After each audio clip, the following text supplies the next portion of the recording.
You can hear it in the silence between dinner conversations. You can see it in the distant look behind his eyes as he nods to his wife's words without actually hearing them.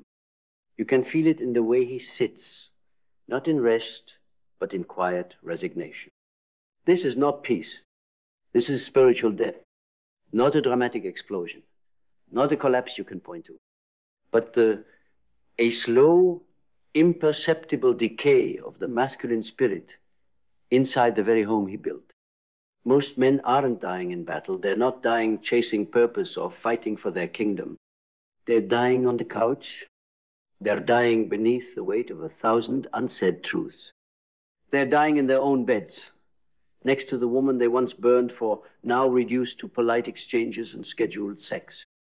They're dying because the fire that once defined them has been smothered by routine, by guilt, by the lie that being a good man means being a silent one. And no one sees it. Because he's still providing, because he shows up at work, because the bills are paid, the kids are fed, and the house is standing. But inside, he's gone, replaced by a version of himself who measures success by the absence of conflict, who measures love by duty, who measures worth by how much he can suppress his truth without breaking. This is the quiet hell of the modern man. A man who trades his wildness for domestic balance, who walks on eggshells in his own home, not out of fear of violence, but fear of emotional withdrawal, fear of being misunderstood, fear of unleashing the truth that has been screaming inside him for years. But make no mistake, that scream is sacred. It is the soul begging for resurrection, begging for him to stop pretending that everything's fine, begging for him to remember what it feels like to want his life, to claim it, to own it, to stop living in emotional exile, as if his only value is in staying quiet and being safe. He wasn't born to be safe. He was born to lead, to create, to speak with the thunder of purpose and act with the fire of conviction. But now he checks his soul at the door before he enters his own home, because he learned somewhere along the line that presence wasn't masculine. That anger meant danger. That hunger was shameful. That leading was controlling. So he dimmed, he softened, he folded, and slowly he disappeared. Not physically. He's still there, still mowing the lawn, still changing the oil, still sitting at the dinner table. But the man is gone, replaced by a mask of what society told him he should be: agreeable, harmless, emotionally neutered. And the tragedy is, she feels it too. She can feel the absence of edge, the absence of fire, the absence of the very force that once made her surrender in ways she didn't even understand. And now she's restless. Not because she wants someone else, but because she wants him back. The real him. The one who didn't apologize for his truth. The one who didn't need permission to lead. The one who made her feel like a woman, not another responsibility to manage. But how can she follow when he doesn't move? How can she trust when he's abandoned his own mission? How can she respect a man who no longer respects himself enough to live with vision? She can't. So she builds her world without him. Not out of cruelty, out of necessity. And that is the final betrayal.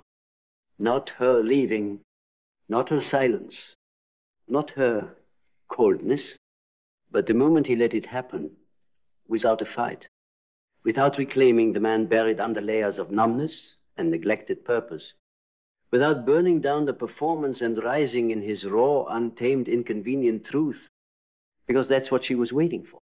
Not the provider, not the protector, the presence, the soul, the man who stops dying and starts deciding that his life will no longer be measured by how well he avoids discomfort, but by how boldly he walks through it, by how fiercely he reclaims the parts of himself that were domesticated out of existence. Because until he does that, until he resurrects the man within the mask, the house will remain intact, but the home will be hollow. And every time he sits in silence, every time he swallows his words, every time he trades his edge for ease, another piece of him disappears. Until one day all that's left is a smile with dead eyes, a shell where a king used to live. And the world will applaud him for being stable, for being responsible, for being safe. But his soul will know. He died, not in the fire of passion, but in the slow suffocation of pretending everything was okay. Because dying slowly is more seductive than we want to admit. It's quiet, it's subtle, it's praised. You get points for being agreeable. You get applauded for being easy to live with. You get admiration for how little space you take up, how little trouble you cause. They call it maturity. But what it really is erosion. The erosion of instinct, of drive, of the primal force that once made your heartbeat feel like war drums against your chest.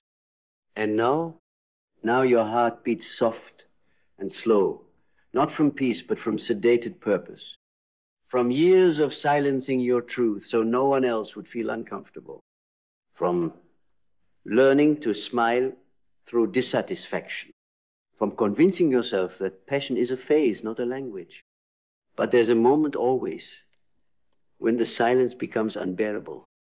A moment when the weight of your unlived potential becomes heavier than your need for harmony. And that moment feels like madness, like chaos, like collapse. But it is not collapse, it is awakening. It is the old self, the pleaser, the pretender, the passive ghost beginning to die. And the man, the real man, he starts to rise. Not with noise, but with clarity. Not with rage, but with direction.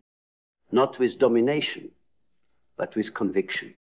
He looks around his home, his life, his marriage, and finally sees it. The layers of false peace, the decisions he deferred, the truth he buried. And in that moment, he does the most dangerous thing a man can do. He tells the truth, not just to her, to himself. I'm not okay. I'm not proud of who I've become. I've let my fire die. And that truth, that's the spark. That's the breath before the roar. That's the moment the king inside the corpse remembers his name. And once that happens, nothing stays the same. He stops performing. He stops managing energy to avoid conflict. He stops explaining away his dissatisfaction. He begins to rebuild his body, his mind, his mission, not for her approval, not to win her back, but because he cannot live like this anymore. He begins to rise early, not because someone told him to, but because purpose wakes him.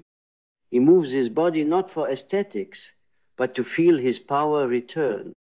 He speaks even when his voice shakes, because silence is no longer an option. He reclaims his masculinity, not the shadow kind that dominates, but the sacred kind that anchors.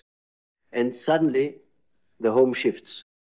The air thickens with presence. The woman who once rolled her eyes begins to listen, not because he forced her to, but because she feels it now is back. The man who once chased peace at the cost of truth is gone. In his place stands a man who will burn down every excuse he once lived inside and rebuild a life that reflects who he actually is. And she either joins him in that fire or watches him walk alone. Because this journey, this resurrection, is not about getting her back. It's about getting you back. The you who used to walk with a vision. The you who used to demand more from yourself.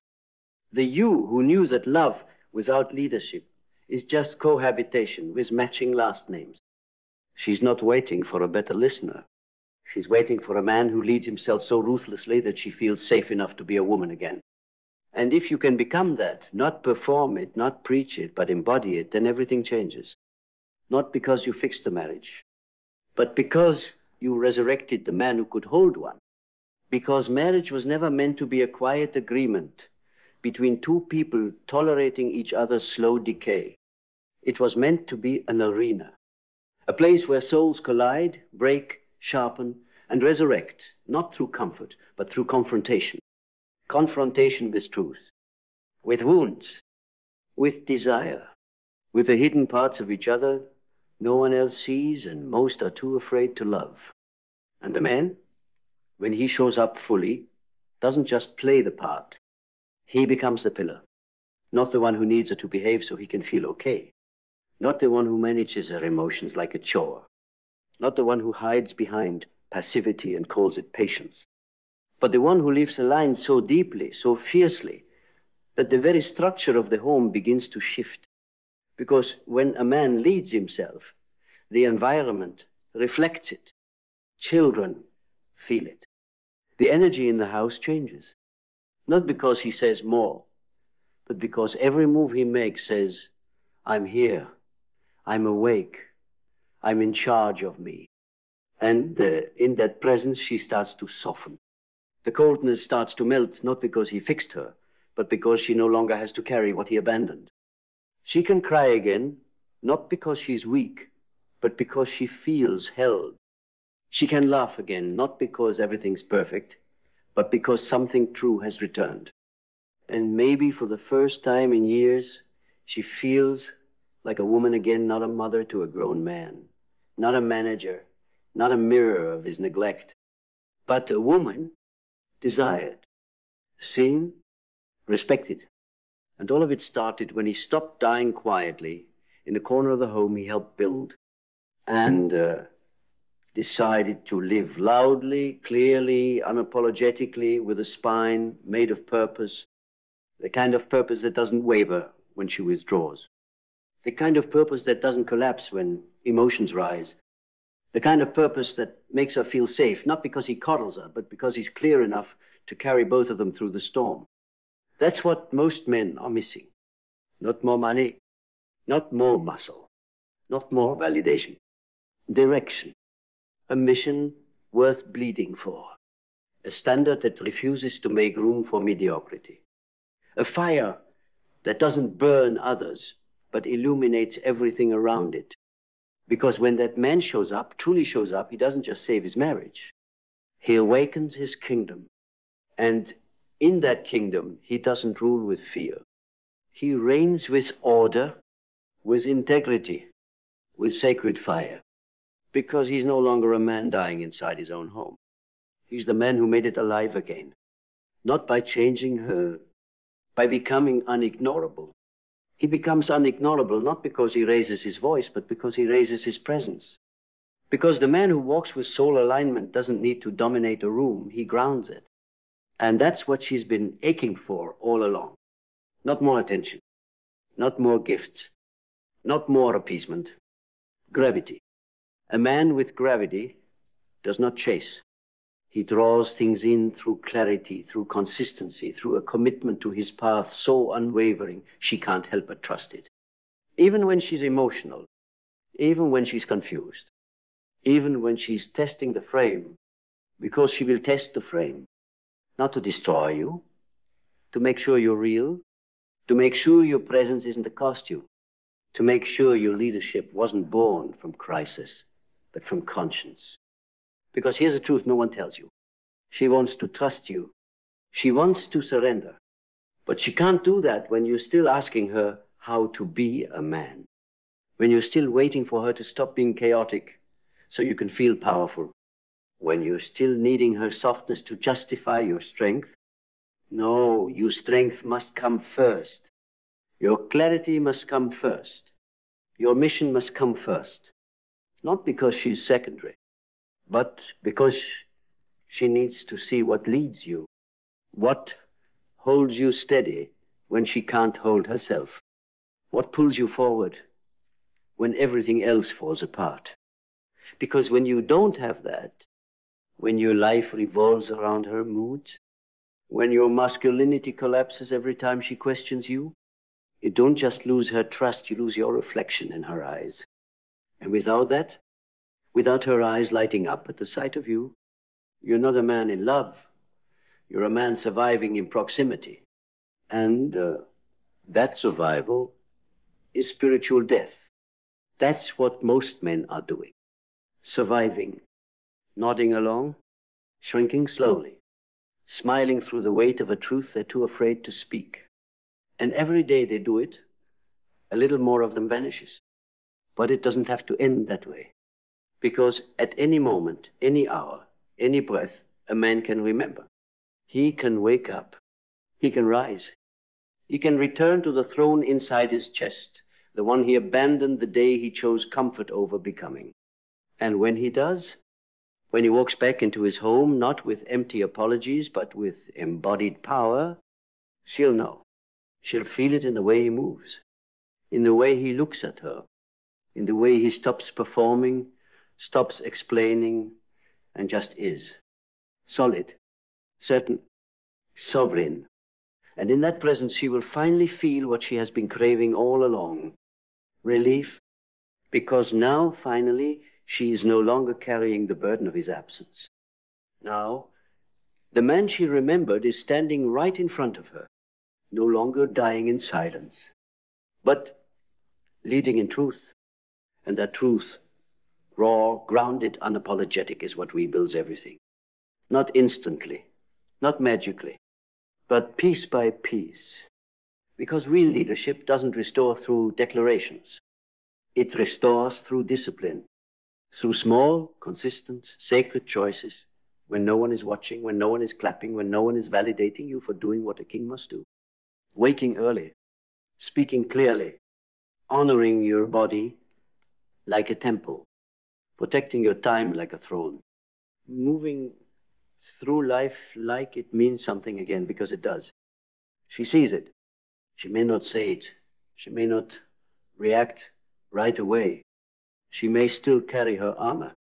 But inside, her nervous system begins to shift, because a woman knows when her man has returned to himself. She can feel when his decisions come from depth, not desperation. When his eyes carry vision, not vacancy. When his hands don't grasp, they guide. And slowly, quietly, her own storm begins to settle. Not because you forced her to change, but because you finally gave her something real to rest inside. You, not the version of you who placates, not the version who apologizes for his fire, not the version who hides behind, I'm just trying to keep the peace. The real you, the one who no longer fears conflict because he's no longer at war with himself. The one who doesn't need to dominate because he's already defined. The one who walks into his home like it's a temple, not a trap. Because he built it that way, through intention, through integrity, through the daily decision to live awake. This is the man the world doesn't teach you to become, because this man can't be controlled. He doesn't outsource leadership to his wife. He doesn't ask his emotions for permission to act. He doesn't wait for things to be perfect before moving forward. He moves, because movement is life. And stagnation, spiritual stagnation, is death in slow motion. And he's done dying, done watching his relationship rot while calling it normal, done telling himself that being tolerated is the same as being trusted, done chasing approval from the very system that taught him to shrink. Now, he doesn't beg. He doesn't blame. He doesn't barter with mediocrity. He just builds. And in that building, something ancient returns. Respect, passion, polarity. Not forced, not manipulated, but earned and felt. And she, this woman, this warrior, this mirror, she begins to open again. Not because you asked her to, because now there is room for her. Because now your home is no longer a cage, it's a kingdom. And you are no longer its prisoner. You are its king. But not the king they showed you in stories. Not the one draped in gold, idolized by crowds, ruling through fear and distance. No, you are the king who rules from the center of the fire, not above it. The king who knows every corner of his own mind, who confronts his shame instead of outsourcing it, who embraces discomfort like a long-lost brother because he understands only what burns is real. You are the king who protects, not by control, but by presence, who doesn't command her to submit, but walks with such purpose she chooses to align, who doesn't need to speak loudly, because his integrity echoes in every room. And suddenly the things that once felt lost start to return.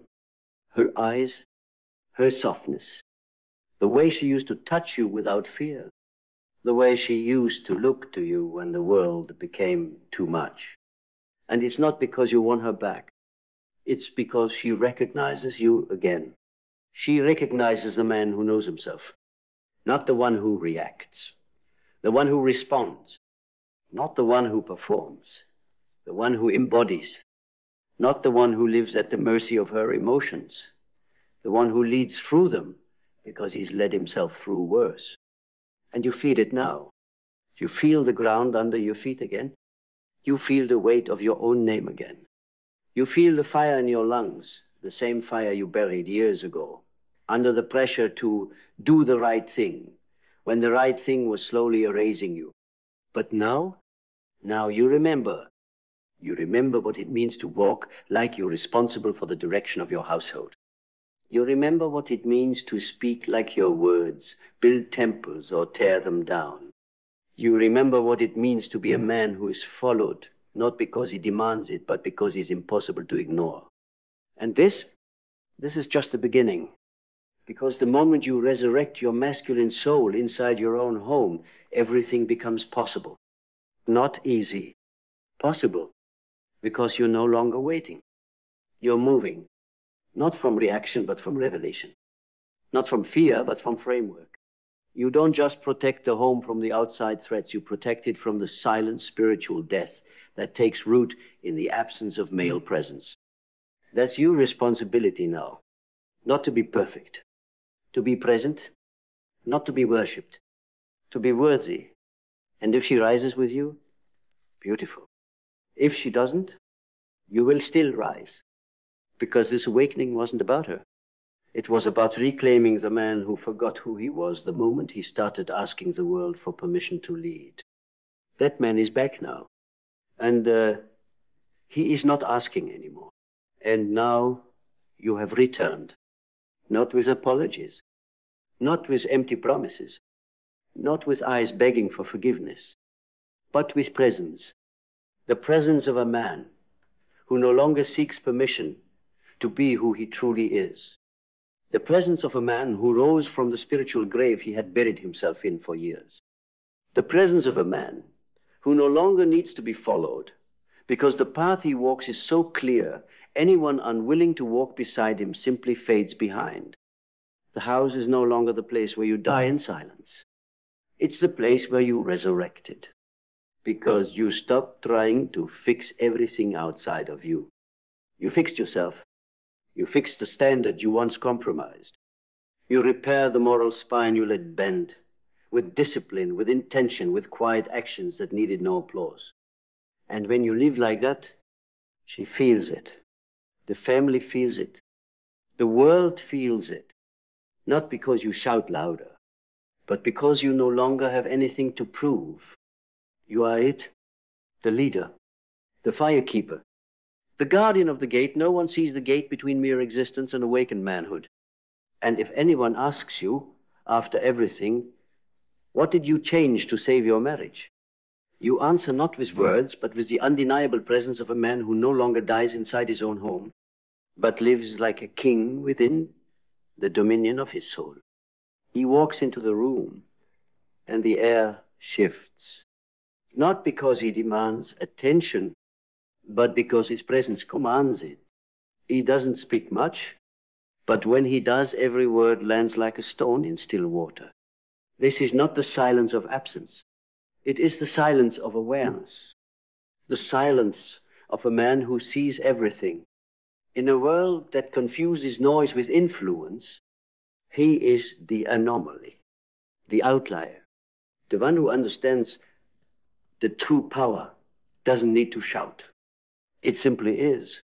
Modern masculinity is not about dominance. It's about discernment, not about control, but about clarity. It's the quiet confidence of a man who knows who he is and doesn't need external validation to prove it. He has faced his shadows, confronted his fears, and emerged not unscathed, but unshaken.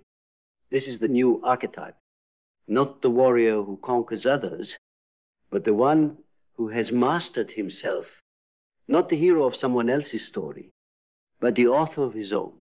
He listens more than he speaks, observes more than he reacts, and acts only when necessary, because he understands that in silence there is strength, in stillness there is strategy. Modern masculinity is not a performance.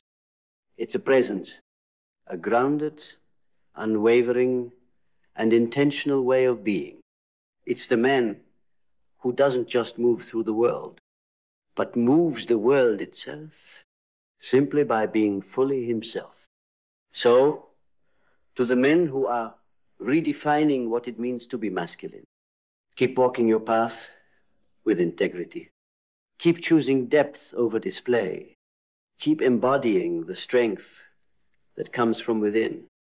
Because in your silence, the world hears something profound. And in your presence, it finds something real. He's not the loudest man in the room, but he's the one everyone's watching. Not because of spectacle, but because of substance, because in a culture addicted to noise, to constant affirmation and instant reaction, the man who pauses before speaking terrifies them. He terrifies them because he's not impulsive, he's intentional. He's not swayed by surface emotions. He is moved only by what matters. And what matters isn't always what others think it is.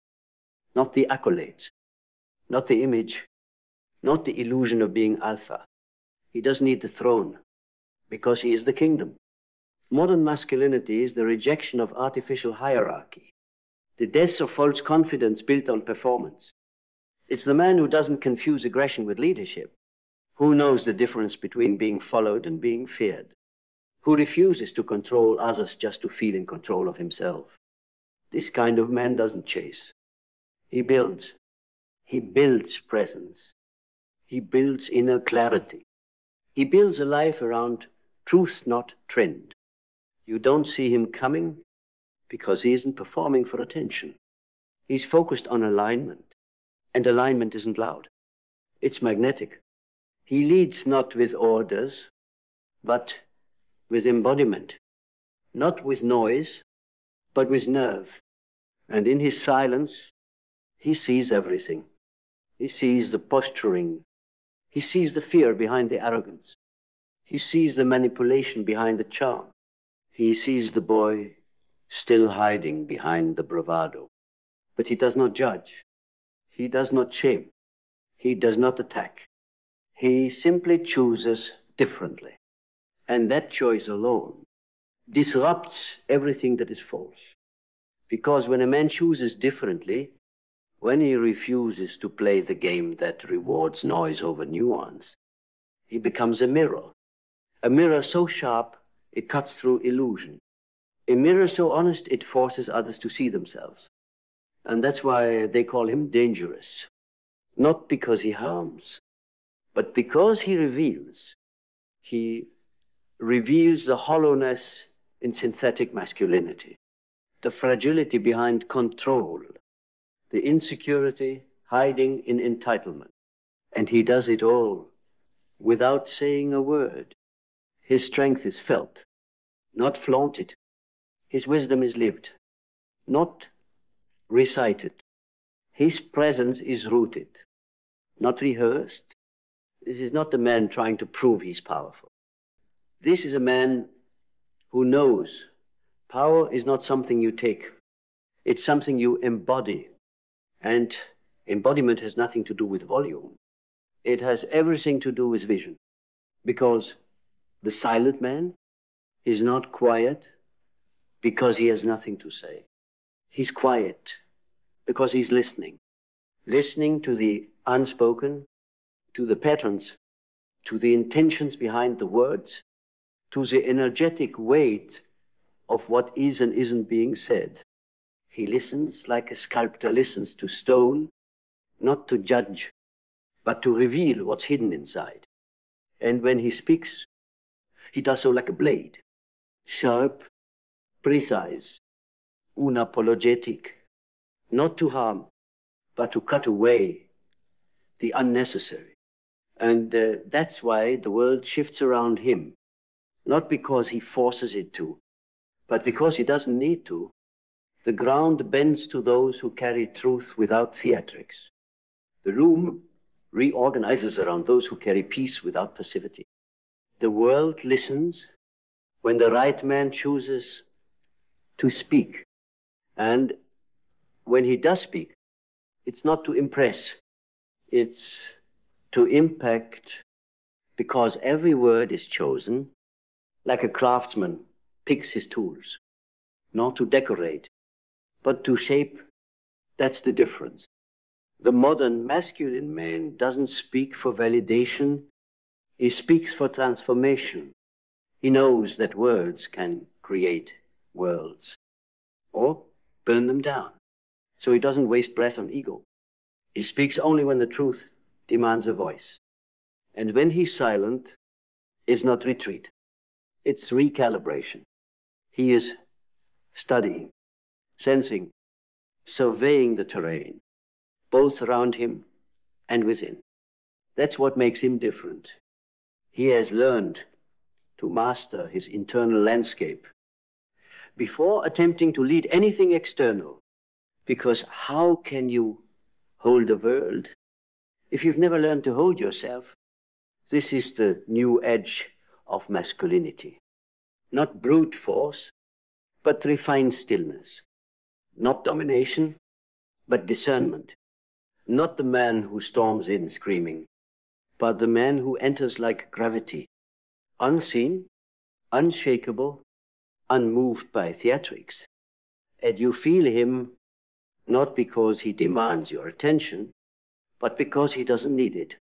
His power doesn't pull, it grounds. And grounding in this world of chaos is revolutionary, because most men are taught to chase. Chase women, chase wealth, chase worth. But the grounded man, he doesn't chase anything. He attracts everything by simply standing in his truth, because truth is magnetic, not the loud kind, not the polished, performative kind, but the kind that lives in a man's posture, in how he holds eye contact, in how he holds himself. He doesn't announce who he is. He doesn't list his accolades. He doesn't flex his identity.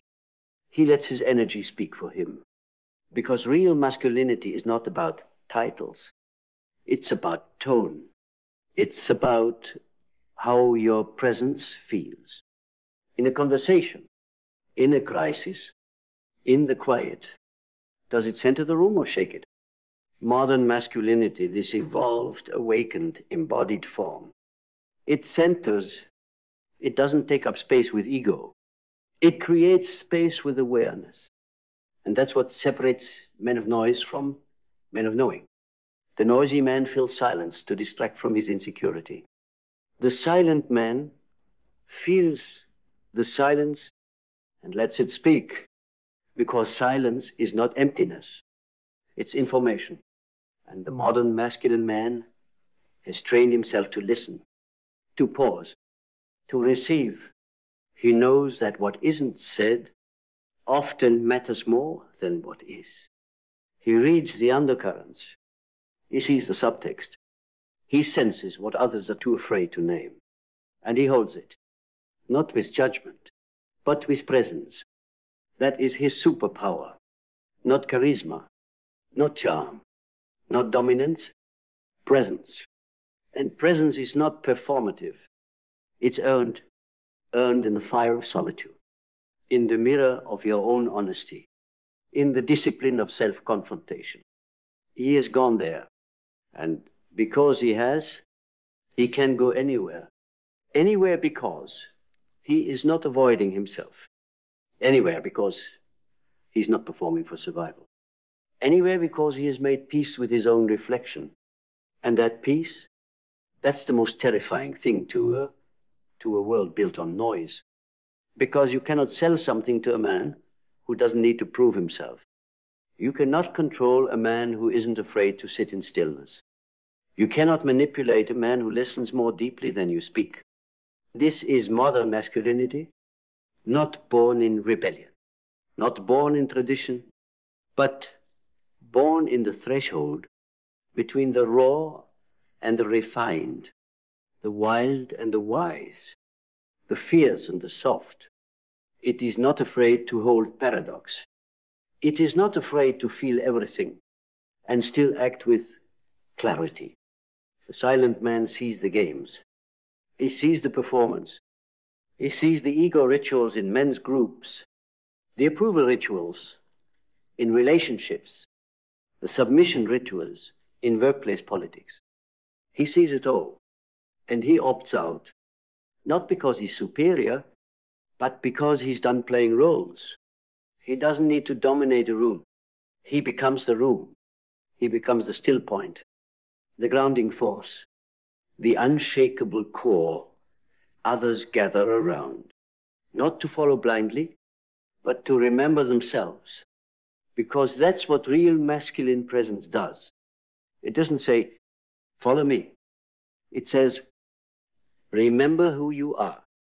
And in a world begging men to shout louder, to hustle harder, to prove their manhood in public, the man who whispers truth with his being is the one who will shape the future.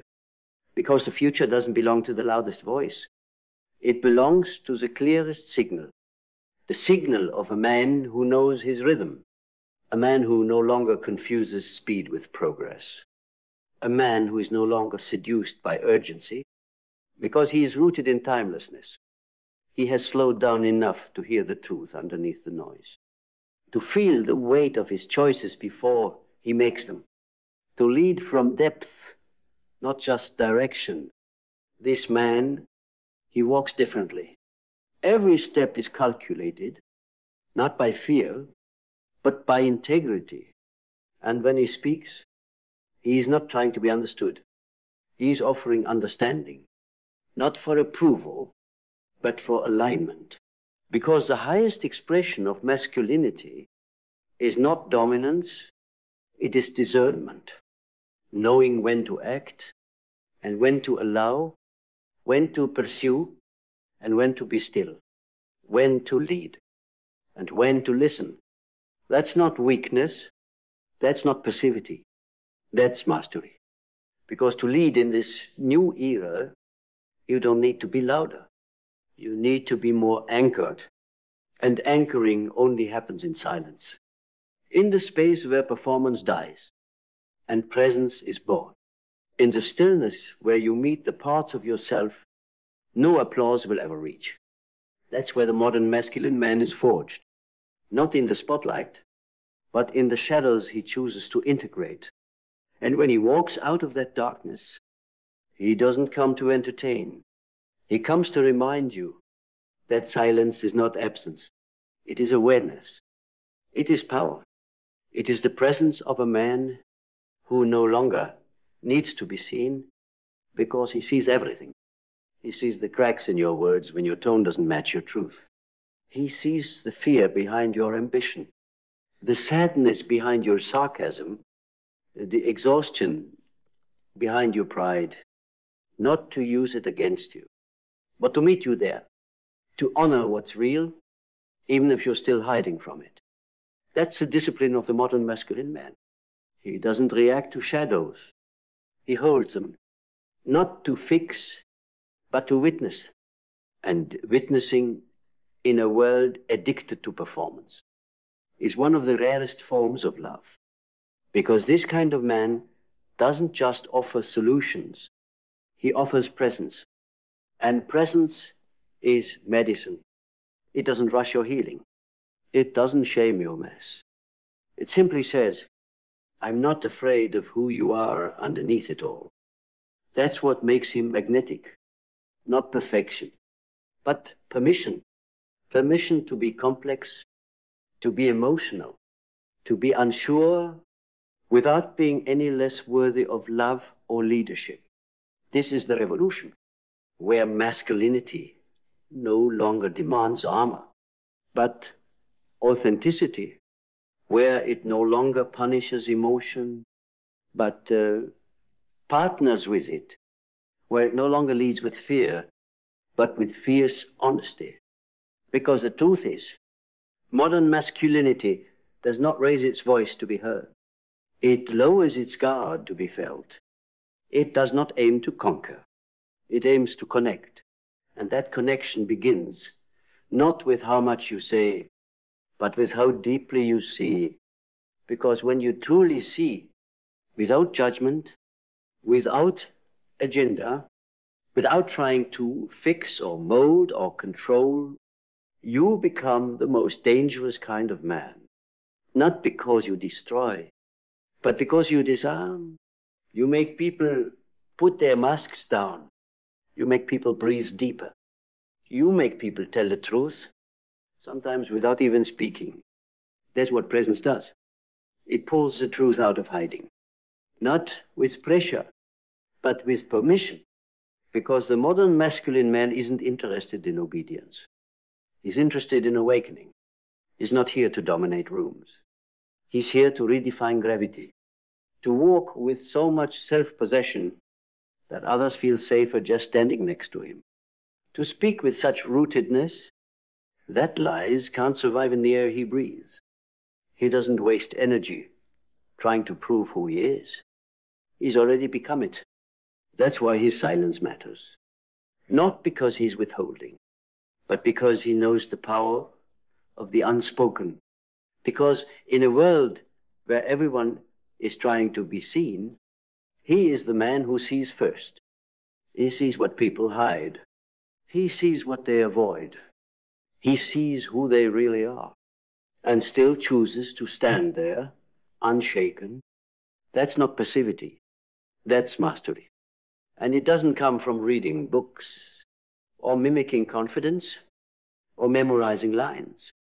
It comes from inner war, the battle of ego versus essence, the confrontation of all the voices that said, you have to be loud to be strong. He heard them. He just chose not to believe them, because he knew modern masculinity doesn't need noise to be felt. It only needs one thing, truth. And truth doesn't stutter. It doesn't tremble. It doesn't audition for applause. Truth stands barefoot, unarmored, unafraid. It walks through the chaos without needing to control it. It holds the storm in its chest without becoming the thunder. It leads not by force, but by frequency. Because when a man is in alignment with truth, his silence echoes louder than any scream. His stillness breaks illusions. His gaze becomes a mirror too clear for most to look into. Not because he wants to expose, but because he can't pretend. He can't pretend he's interested in power games. He can't pretend he's impressed by status. He can't pretend the surface satisfies him. Because once you've touched your own depths, everything else feels hollow. This is why the modern masculine man can sit with your wounds without shrinking, without fixing, without running. He doesn't need you to heal faster for his comfort. He doesn't need your beauty to make him feel like a man. He doesn't need your approval to feel whole. He's already done the excavation. He's already stared down his shadows. He's already forgiven the parts of himself he once tried to kill off. And that's what makes him rare. That's what makes him sacred. That's what makes him silent. Not because he lacks fire, but because his fire is directed, disciplined, devoted. not to domination, but to truthful living. So when he enters a space, he doesn't say, look at me. He says, through his very being, come back to yourself. That's his purpose. Not to lead a crowd, but to awaken individuals, one presence at a time, one breath at a time, one unshakable truth at a time. Because in a world that teaches men to conquer, he chooses to cultivate awareness, to cultivate emotional literacy, to cultivate inner stillness in the middle of chaos. Not because he's weak, but because he's wise. He's learned that force without vision is violence. That ambition without soul is emptiness. That success without integrity is just a louder kind of failure. And so he lets go of the chase for validation, the chase for women, the chase for domination disguised as destiny. Instead, he returns to presence, to principle, to purpose. And in that return, he reclaims what modern masculinity forgot. That strength is not how much you can lift. It's how much truth you can carry. That courage is not how loud you are in battle. It's how honest you are in stillness. That leadership is not control over others. It's control over self. The modern masculine man leads with precision, not pressure. He influences with alignment, not aggression. He connects with depth, not decoration. And that's why his silence speaks volumes. Because it's not an absence. It's an invitation to drop the act, to drop the armor, to meet yourself fully, maybe for the first time. And in that meeting, you realize this kind of man doesn't just walk through the world. He shifts it, not by raising his voice, but by raising the frequency of the spaces he enters. Because the future isn't being built by those who shout the loudest. It's being shaped by those who see the deepest. The ones who see through facades with quiet eyes. The ones who can sense fear cloaked in charisma. The ones who don't flinch at silence because they've learned it's where the soul speaks loudest. These are not the men of performance. They are the men of presence. They do not posture. They do not pander. They do not beg to be perceived as powerful. They simply are, because their masculinity is no longer borrowed from the world. It's no longer constructed through conquest or curated online. It was forged in solitude, sharpened in stillness, sanctified in the crucible of truth. And that's why, when they walk into a room, the energy bends, not out of fear, out of recognition. The feminine feels safer. The masculine feels seen. The insecure feel exposed. The soul feels awakened. Because this kind of man is not here to compete. He is here to complete the broken image of masculinity, to complete the missing dialogue between strength and sensitivity, to complete the circle that begins when a man stops performing and starts embodying. And embodiment is the final frontier, the place where theory dies and truth vokes. It is not loud. It is not decorated. It is not sold. It is lived. This is the man whose silence isn't empty. It is full of knowing, full of weight, full of the kind of authority that doesn't control, but clarifies, because he knows now modern masculinity isn't about being seen. It's about seeing everything and still choosing to lead with grace. So now, let the noise fall away. Let the image dissolve. Let the need to perform be buried for good. And in its place, let silence rise. Not the silence of absence, but of awareness. Not the silence of fear, but of fire that no longer needs to prove itself. This is the final evolution. Not a man obsessed with being heard, but a man who hears everything, who walks not to be followed, but to anchor the truth, who speaks not to impress, but to awaken, who leads not with force, but with the calm, cutting presence of one who has returned to himself. Modern masculinity is not at war with itself anymore. It is not afraid of softness. It is not defined by dominance. It is forged in silence. A silence that sees beyond masks. A silence that dismantles ego. A silence that says, I know who I am, and I no longer need the world to echo it back. That man, the one who has become gravity without volume, fire without noise, truth without performance, he is not waiting for approval. He is the future.